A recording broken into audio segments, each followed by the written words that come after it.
ನಾವು ಇವತ್ತು ಮಾತಾಡುವಂಥ ಸಬ್ಜೆಕ್ಟ್ ಬಂದ್ಬಿಟ್ಟು ಆತ್ಮವಿಶ್ವಾಸ. ಆತ್ಮವಿಶ್ವಾಸ ಅಂದರೆ ಏನು?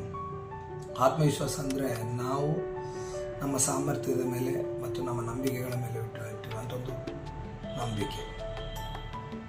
ಆ ನಂಬಿಕೆ ಈಗಿನ ಸಮಾಜದಲ್ಲಿ ನಮಗೆ ಆಲ್ಮೋಸ್ಟ್ ಇರೋದೇ ಇಲ್ಲ. ಯಾಕಂದರೆ ಆಲ್ಮೋಸ್ಟ್ ನಾವು ಸ್ಕೂಲಿಂದನೇ ಆ ನಂಬಿಕೆನ ಕಳ್ಕೊಳ್ತಾ ಇದ್ದೇವೆ. ಅದು ಹೇಗೆ ಅಂದರೆ ನಾವು ಸ್ಕೂಲಿಂದನೇ ನಮಗೆ ಕಾಂಪಿಟೇಷನ್ ಅಂತ ಇಟ್ಕೊಂಡಿದ್ದಾರೆ. ಆ ಕಾಂಪಿಟೇಷನ್ ಇರೋದ್ರಿಂದ ನಾವು ಯಾವುದರಲ್ಲಿ ನಿಪುಣರು ಅಥವಾ ಸಾಮರ್ಥ್ಯದವರು ಅಂತ ನಮಗೆ ಗೊತ್ತೇ ಇರೋದಿಲ್ಲ. ಸೊ ಆಗಿರುವಾಗ ನಾವು ಆತ್ಮವಿಶ್ವಾಸವನ್ನು ಬೆಳೆಸ್ಕೊಳ್ಳಿಕ್ಕೆ ಈ ಸಮಯದಲ್ಲಿ ಬಹಳ ಕಷ್ಟ.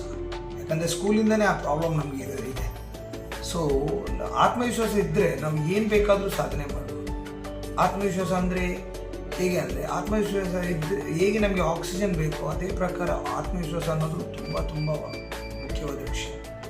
ಈ ಆತ್ಮವಿಶ್ವಾಸ ಇದ್ದರೆ ನಾವು ಏನು ಬೇಕಾದರೂ ಸಾಧನೆ ಮಾಡ್ಬೋದು. ಆತ್ಮವಿಶ್ವಾಸ ಇದ್ದವರು ತುಂಬ ಕಾನ್ಫಿಡೆಂಟ್ ಆಗಿರ್ತಾರೆ. ಅವ್ರ ಮಾತಲ್ಲಿ ಒಂದು ಗಂಭೀರತೆ ಇರುತ್ತೆ. ಅವರು ಯಾವುದೇ ಒಂದು ಕೆಲಸ ಮಾಡಿದರೆ ಅದರಲ್ಲಿ ಒಂದು ಬೆಟರ್ ರಿಸಲ್ಟ್ ಕೊಡ್ತಾರೆ ಮತ್ತು ಅವರು ಬೇಗ ಸಾಧನೆ ಮಾಡ್ತಾರೆ ಜೀವನದಲ್ಲಿ. ಸೊ ಆತ್ಮವಿಶ್ವಾಸ ಇದ್ದವರನ್ನು ಈ ಸಮಾಜ ಭಾರಿ ಇಷ್ಟಪಡ್ತಾರೆ ಸಮಾಜದಲ್ಲಿ. ಸೊ ಆತ್ಮವಿಶ್ವಾಸ ಇಲ್ಲದವರನ್ನು ಯಾರು ಇಷ್ಟಪಡೋದಿಲ್ಲ. ಒಂದು ಮನೆಯಲ್ಲೂ ಕೂಡ ಯಾರು ಇಷ್ಟಪಡಲ್ಲ. ಸೊ ಈಗಿರುವಾಗ ಈ ಆತ್ಮವಿಶ್ವಾಸವನ್ನು ನಾವು ಹೇಗೆ ಬೆಳೆಸ್ಕೊಳ್ಬೋದು? ನಾನು ನಿಮಗೆ 3 ವಿಷಯಗಳನ್ನು ಹೇಳಿಕೊಡ್ತೇನೆ.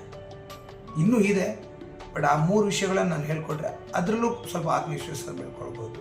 ನಿಮ್ಗೇನಾದರೂ ಇಷ್ಟ ಆದರೆ ಇನ್ನೂ ತುಂಬ ವಿಷಯಗಳ ಆತ್ಮವಿಶ್ವಾಸದ ಬಗ್ಗೆ